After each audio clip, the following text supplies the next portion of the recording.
നമസ്കാരം, ഞാൻ doctor Nasla, CMO നാസ് clinic, Mukkam, Kozhikode. നമ്മൾക്ക് എല്ലാ പ്രായക്കാരിലും ഉണ്ടാകുന്ന ഒരു ബുദ്ധിമുട്ടാണ് മുടി കൊഴിയുക എന്നുള്ളത്. പ്രായഭേദം തന്നെ എല്ലാവരിലും കാണപ്പെടുന്ന ഒരു ബുദ്ധിമുട്ടാണ് ഹെയർ ലോസ് അല്ലെങ്കിൽ മുടി കൊഴിയുന്നത്. അപ്പോൾ നമുക്കിത് എന്തുകൊണ്ട് വരുന്നു എന്നുള്ളതും എങ്ങനെ അത് പെട്ടെന്ന് മാനേജ് ചെയ്യാന്നുള്ളതുമാണ് ഞാൻ ഇന്നത്തെ വീഡിയോയിൽ ഡിസ്കസ് ചെയ്യാൻ പോകുന്നത്. മുടി കൊഴിച്ചിൽ വരാനുള്ള കാരണങ്ങൾ മനസ്സിലാക്കിയിട്ട് അതിനെ ട്രീറ്റ് ചെയ്യുകയാണെങ്കിൽ നമുക്ക് ഈസി ആയിട്ട് നമുക്കതിന് പരിഹാരം കാണാൻ പറ്റും. അതല്ല, മുടി കൊഴിച്ചിൽ വരുന്ന സമയത്ത് തന്നെ എന്തെങ്കിലും സീറംസ് അപ്ലൈ ചെയ്യാൻ പോയി കഴിഞ്ഞാൽ അത് കൂടുതലായിട്ട് അല്ലെങ്കിൽ പെട്ടെന്ന് എന്തെങ്കിലും ട്രീറ്റ്മെൻറ്റ് എടുക്കാനോ അല്ലെങ്കിൽ കണ്ണിൽ കാണുന്ന കാര്യങ്ങളൊക്കെ പോയിട്ട് മുടിയിൽ അപ്ലൈ ചെയ്യുന്ന പല ആളുകളും ഉണ്ട്, പ്രത്യേകിച്ച് ടീനേജേഴ്സ് ആയിട്ടുള്ള ആളുകൾ.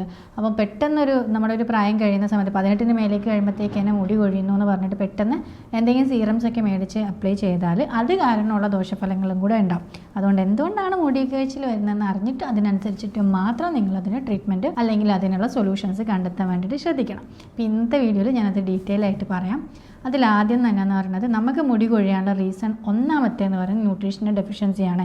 നമ്മുടെ ശരീരത്തിൽ ഓരോ കോശങ്ങൾക്ക് ന്യൂട്രീഷൻ കിട്ടിയില്ല എങ്കിൽ ആ കോശങ്ങൾ നശിച്ചു പോകും. അതുപോലെ തന്നെയാണ് ഹെയർ ഫോളിക്കിൾസും. നമ്മൾക്ക് ന്യൂട്രീഷൻ ഉള്ളിലൂടെ കിട്ടേണ്ടത്, നമ്മൾ ഭക്ഷണത്തിലൂടെ കിട്ടേണ്ട ന്യൂട്രീഷൻ നമ്മൾ പുറത്തെന്തെങ്കിലും സ്പ്രേ ചെയ്ത് കൊടുത്തതുകൊണ്ടോ അല്ലെങ്കിൽ സീറം അപ്ലൈ ചെയ്തുകൊണ്ടോ കിട്ടില്ല. നമ്മളെ ഭക്ഷണത്തിൽ തന്നെ കിട്ടേണ്ടതാണ്. സപ്പോസ് നമുക്ക് ഭക്ഷണത്തിൽ നിന്ന് കിട്ടിയില്ല എങ്കിൽ അത് സപ്ലിമെൻ്റ് ആയിട്ടെങ്കിലും എടുക്കേണ്ടതാണ്. ഉദാഹരണത്തിനാണെങ്കിൽ വൈറ്റമിൻ ഡി ഒട്ടുമിക്ക ആളുകളിലും കുറഞ്ഞ് കാണാറുണ്ട്. ഇപ്പോൾ 100 ആളുകളെ എടുക്കുകയാണെങ്കിൽ 90 ആളുകളിലും കൂടുതൽ വൈറ്റമിൻ ഡി കുറഞ്ഞ് കാണാറുണ്ട്. നമ്മൾക്ക് വൈറ്റമിൻ ഡി ഉണ്ടാവുന്ന തരത്തിലുള്ള സൺലൈറ്റ് എക്സ്പോഷർ ഇല്ല, അതുപോലെ ഭക്ഷണം പ്രോപ്പർ അല്ല, ഹെൽത്തി ഫാറ്റ് നമ്മുടെ ശരീരത്തിൽ ഇല്ലാത്തത്, അതെല്ലാം ഇതിനൊരു കാരണമാണ്. അതുപോലെ തന്നെ മറ്റൊന്ന് പറയുന്നതാണ് കോപ്പറിൻ്റെ ഡെഫിഷ്യൻസി, സിങ്കിൻ്റെ ഡെഫിഷ്യൻസി, മെഗ്നീഷ്യത്തിൻ്റെ ഡെഫിഷ്യൻസി, അതുപോലെ തന്നെ പ്രോട്ടീൻ്റെ ഡെഫിഷ്യൻസി ഉണ്ടാവുക, അയൺ ഡെഫിഷ്യൻസി ഉണ്ടാവുക. ഇതെല്ലാ ഡെഫിഷ്യൻസീസും അല്ലെങ്കിൽ വൈറ്റമിൻ ബി കോംപ്ലക്സുകളുടെ ഡെഫിഷ്യൻസി, B12 അല്ലെങ്കിൽ B6ൻ്റെ ഒക്കെ ഡെഫിഷ്യൻസി ഉണ്ടെങ്കിൽ നമുക്ക് ഹെയർ ലോസ് ഉണ്ടായേക്കാം. അപ്പോൾ ഇതിൽ ഏതെങ്കിലുമൊക്കെ ഡെഫിഷ്യൻസി ഉണ്ടോ എന്ന് തിരിച്ചറിഞ്ഞിട്ടാണ് നമ്മൾ സപ്ലിമെൻ്റ് എടുക്കേണ്ടത്. ഏതെങ്കിലും സപ്ലിമെൻറ്റ് പോയി എടുക്കുന്നതിനേക്കാളും നമ്മൾക്കിതിൽ ഏത് സപ്ലിമെൻ്റാണ് വേണ്ടത്, ഏതാണ് ന്യൂട്രീഷൻ ഡെഫിഷ്യൻസി ഉള്ളതെന്നുള്ളത് ഒരു ബ്ലഡ് ടെസ്റ്റ് ചെയ്തിട്ട് കണ്ടുപിടിക്കാം. രണ്ടാമത്തേന്ന് പറഞ്ഞാൽ ഹോർമോണൽ ഇംബാലൻസാണ്. അതിൽ ആദ്യത്തേന്ന് പറയുന്നത് തൈറോയിഡ് ഇംബാലൻസ് ആണുള്ളത്. TFT ചെയ്ത് നോക്കിയിട്ട് T3, T4 അതുപോലെ തന്നെ TSH എന്ന് പറയുന്ന ഹോർമോണിൻ്റെ അളവ് നോർമലാണോ നോക്കുക. തൈറോയിഡ് ഇംബാലൻസ് ഉണ്ടെങ്കിൽ, തൈറോയിഡ് ഹോർമോണുകളിൽ വ്യതിയാനങ്ങൾ ഉണ്ടെങ്കിൽ നമുക്ക് പലപ്പോഴും ഈ ഒരു ബുദ്ധിമുട്ട് ഉണ്ടായേക്കാം.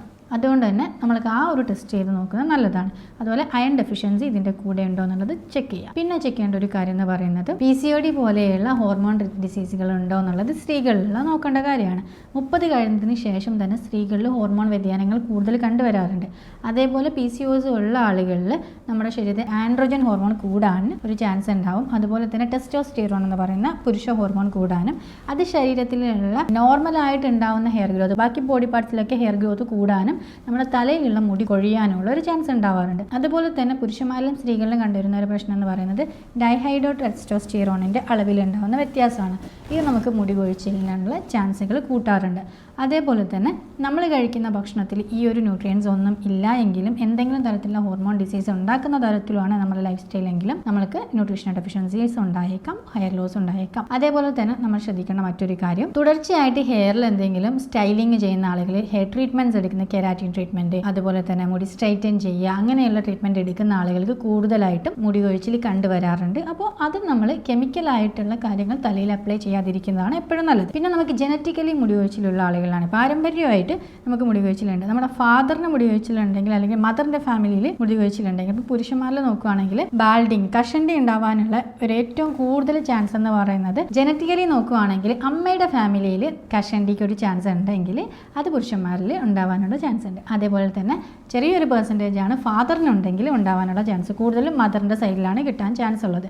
അപ്പോൾ അങ്ങനെ ഒരു ചാൻസ് ഉണ്ടെങ്കിൽ നമുക്ക് എപ്പോഴും കഷണ്ടിക്കുള്ളൊരു ചാൻസ് ഉണ്ട്. അത് നമ്മൾ മാക്സിമം ആ ഒരു ടൈം നമ്മൾ ഡിലേ ചെയ്യിക്കുക എന്നുള്ളതാണ്. നമുക്ക് ഇതേപോലെ ന്യൂട്രീഷൻസ് ഒക്കെ കുറയുന്നുണ്ടെങ്കിൽ അത് സപ്ലൈ ചെയ്തിട്ട്, അതുപോലെ ഹെയർ ഗ്രോത്തിന് ആവശ്യമായിട്ടുള്ള സപ്ലിമെൻറ്റേഷൻസ് എടുത്തിട്ടോ സീറംസ് അപ്ലൈ ചെയ്തിട്ടോ ഒക്കെ നമുക്ക് ഇതൊന്ന് ആ ഒരു പ്രോസസ്സ് ഡിലേ ചെയ്യിക്കാൻ പറ്റും.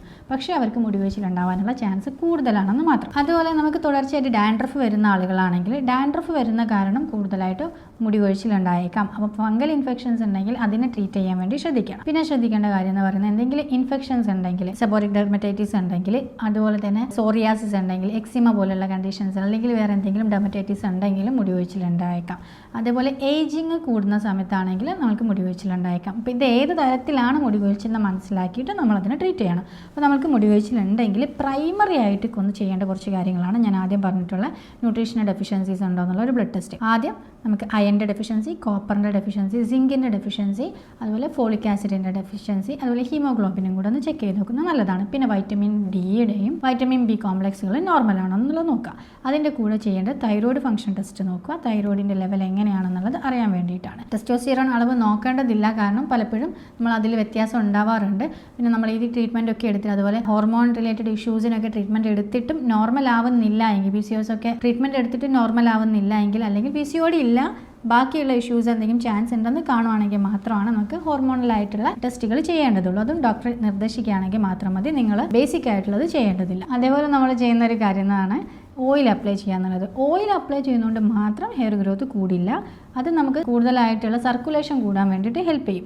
അപ്പം നമ്മൾ ചെയ്യേണ്ടത്, നിങ്ങൾക്ക് എന്തെങ്കിലും ഇൻഫെക്ഷൻസ് ഉണ്ടെങ്കിൽ, സെബോറിക് ഡെർമറ്റൈറ്റിസോ എക്സിമയോ സോറിയാസിസോ ഒക്കെ ഉണ്ടെങ്കിൽ കൂടുതൽ പോയിട്ട് ഓയിൽ അപ്ലൈ ചെയ്യരുത്. അതല്ല, നിങ്ങൾക്ക് ഡ്രൈ സ്കാൽപ്പാണെങ്കിൽ മാത്രം ഓയിൽ അപ്ലൈ ചെയ്യുക. അതേപോലെ തന്നെ ഹെയർ ഗ്രോത്ത് കൂട്ടുന്നതല്ല, റോസ്മെരി ആവട്ടെ, ആറണ്ണിക്ക, ജബറണ്ടിയൊക്കെ പോലെയുള്ള സീറംസ് കിട്ടും. അത് ഈവൻ ഓയിലാണെങ്കിലും കിട്ടും. പക്ഷെ അത് നിങ്ങൾ ശ്രദ്ധിക്കേണ്ടത് ഈ ഒരു അസുഖങ്ങളില്ലെങ്കിൽ മാത്രം ഓയിൽ അപ്ലൈ ചെയ്യുക എന്നുള്ളത്.